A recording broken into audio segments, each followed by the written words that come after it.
Mathai thaina mamangayda laibak amada ningthau ama palami.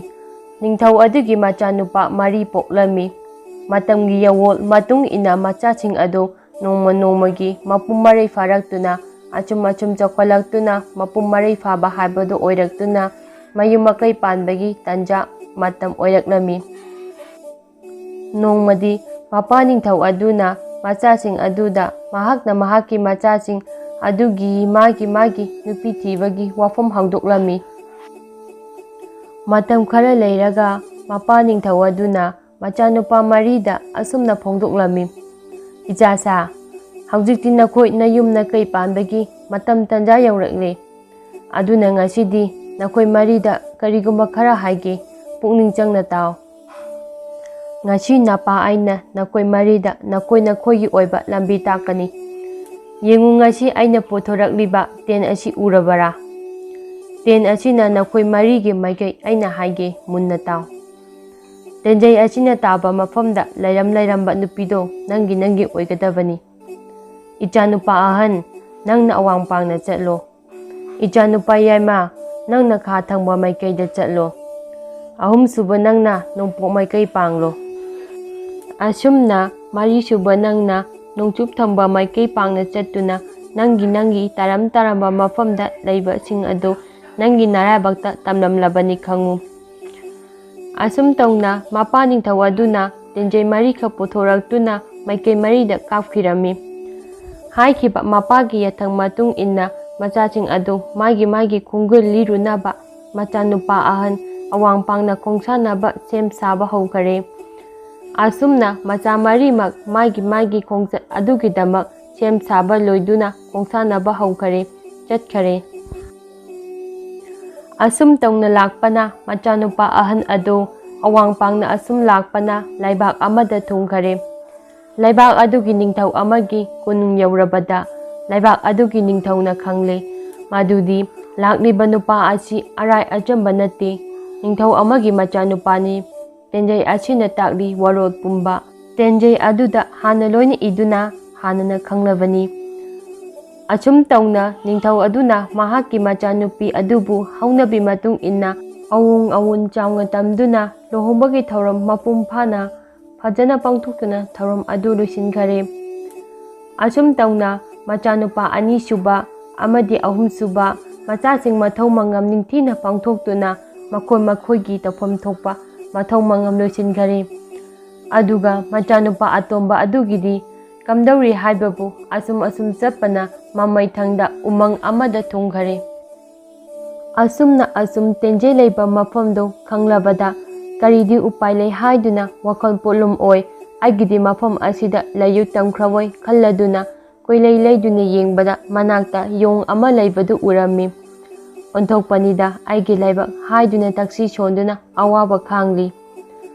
Asumna haukibana nongma nini mangani tarani chayol tha chahi farakle.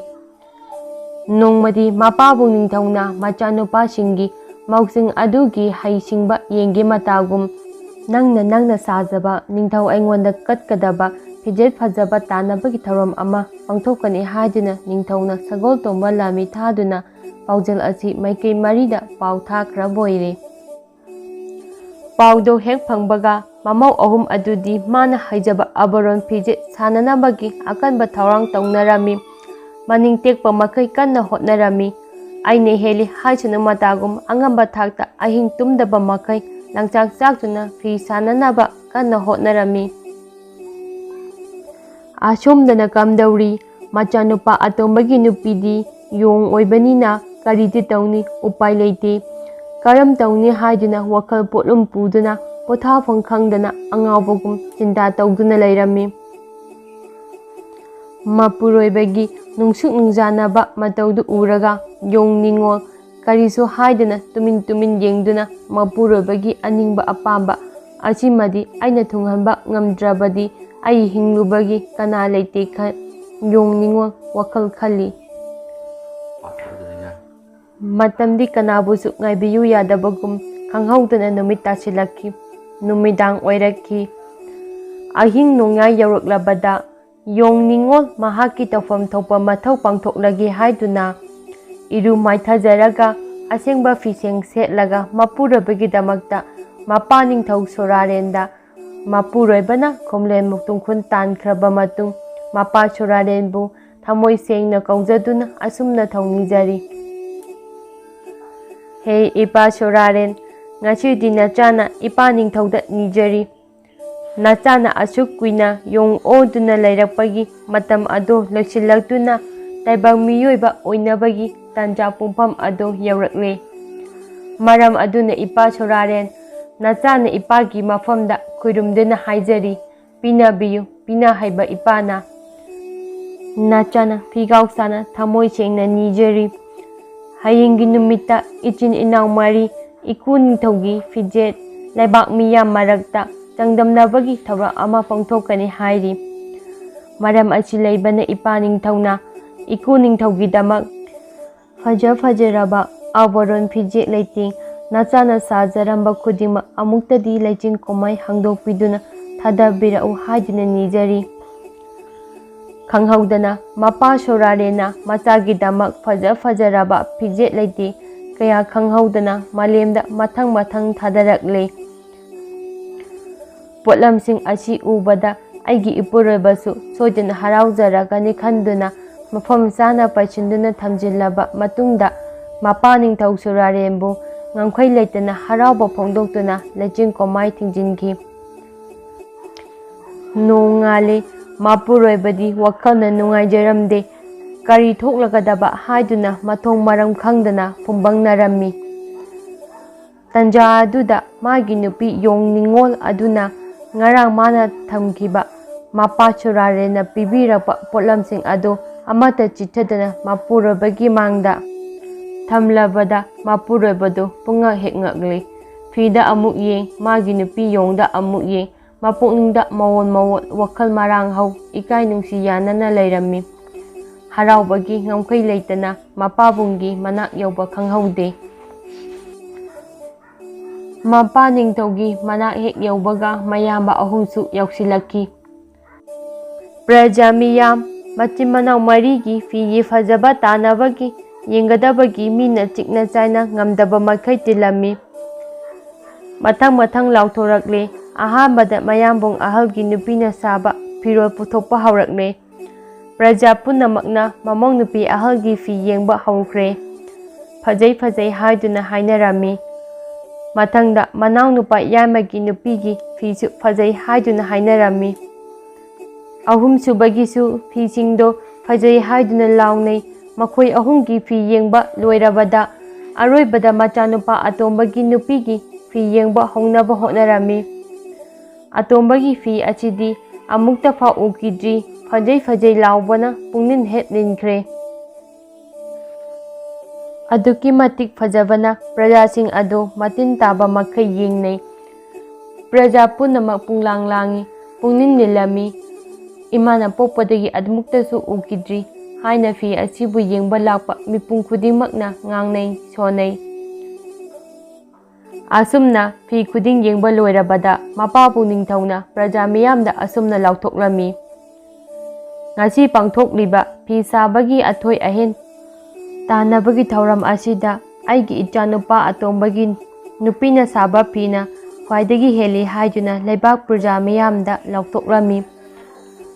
Asum tauna loisingkhraba matungda mayumda hanakiduna numit adu mataki.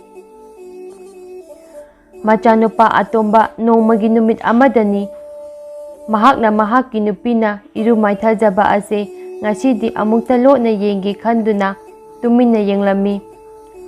Onthokpani punamak khangle ure kayada fajakhrabano. Mifam hongdana mitkuptaba makai tingnunggi nunggai maraktagi chentharakpa ising chaibina kayada ningthiriba. Aigi nupina taibang migi saktamda o kayada ningthiriba. Nahal makai aina mabu masak khangludre. Aina mabu yongni khalluba aigi wakhal lalamle. Fare adudi ngasidi ai thabak ama pangthoklage haiduna ningthau macha nupa atomba khonglei thuna mahaki nupigi yonggi fijol ado lotna huranduna puraktuna thangna singup sana yanthatlaba matung maida thadokhare. ꯅꯨꯃꯤꯠ ꯑꯗꯨꯗꯒꯤ ꯍꯧꯅ ꯑꯇꯣꯝꯕꯒꯤ ꯅꯨꯄꯤ ꯔꯥꯖꯀꯩꯅ ꯇꯥꯏꯕꯪ ꯃꯤꯒꯤ ꯁꯛꯇꯝ ꯑꯣꯏꯗꯨꯅ ꯑꯇꯣꯝꯕ ꯃꯆꯥ ꯑꯣꯏꯔꯛꯈꯤꯕꯒꯤ ꯃꯥꯒꯤ ꯅꯨꯄꯤ ꯁꯥꯡꯈ꯭ꯔꯕ ꯋꯥꯔꯤ ꯀꯌꯥ ꯁꯥꯟꯅꯗꯨꯅ ꯅꯨꯡꯉꯥꯏꯅ ꯑꯍꯤꯡ ꯑꯗꯨ ꯍꯧꯈꯤꯕ ꯈꯪꯍꯧꯗꯦ꯫ ꯑꯁꯨꯝꯅ ꯅꯣꯡ ꯍꯦꯛ ꯉꯥꯟꯕꯒ ꯃꯄꯥ ꯅꯤꯡꯊꯧꯗ ꯍꯧꯈ꯭ꯔꯕ ꯋꯥꯔꯤ ꯀꯌꯥ ꯁꯥꯟꯅꯅꯕ ꯑꯇꯣꯟꯕ ꯃꯆꯥꯅꯨꯄꯥꯗꯨ ꯃꯃꯧ ꯅꯨꯄꯤ ꯌꯣꯡꯗꯒꯤ ꯇꯥꯏꯕꯪ ꯃꯤ ꯑꯣꯜꯂꯕ ꯑꯗꯨꯒ ꯀꯣꯅꯨꯡꯗ ꯂꯥꯛꯇꯨꯅ ꯍꯧꯈ꯭ꯔꯕ ꯄꯨꯟꯁꯤꯒꯤ ꯊꯧꯗꯣꯛ ꯀꯌꯥ ꯃꯄꯥꯕꯨꯡꯒꯤ ꯃꯐꯝꯗ ꯂꯤꯊꯣꯛꯅꯗꯨꯅ ꯍꯔꯥꯎ ꯃꯤꯅꯣꯛ ꯇꯝꯃꯤꯟꯅꯈꯤ꯫ ꯑꯁꯨꯝꯅ ꯌꯣꯡ ꯅꯤꯡꯉꯣꯜ ꯂꯧꯔꯨꯕꯒꯤ ꯃꯄꯥꯟꯗꯒꯤ ꯍꯥꯏꯅꯤꯡꯉꯥꯏ ꯂꯩꯇꯅ ꯌꯥꯏꯕꯤ ꯃꯔꯥꯡ ꯀꯥꯏꯅ ꯄꯨꯟꯁꯤ ꯅꯨꯡꯁꯥꯡꯅ ꯅꯨꯡꯉꯥꯏꯅ ꯑꯋꯥꯕ ꯂꯩꯇꯅ ꯄꯥꯟꯈꯤ꯫ ꯋꯥꯔꯤ ꯊꯥꯕꯤꯔꯛꯄ ꯏꯔꯨꯀꯤꯝꯕꯝ ꯀꯨꯃꯥꯔ꯫ ꯋꯥꯔꯤ ꯑꯁꯤ ꯄꯥꯊꯣꯛꯆꯈꯤꯕ ꯃꯇꯝꯗ ꯁꯣꯏꯈꯤꯕ ꯂꯥꯟꯈꯤꯕ ꯀꯌꯥ ꯌꯥꯎꯔꯕꯁꯨ ꯃꯌꯥꯝꯅ ꯉꯥꯛꯄꯤꯒꯅꯤ꯫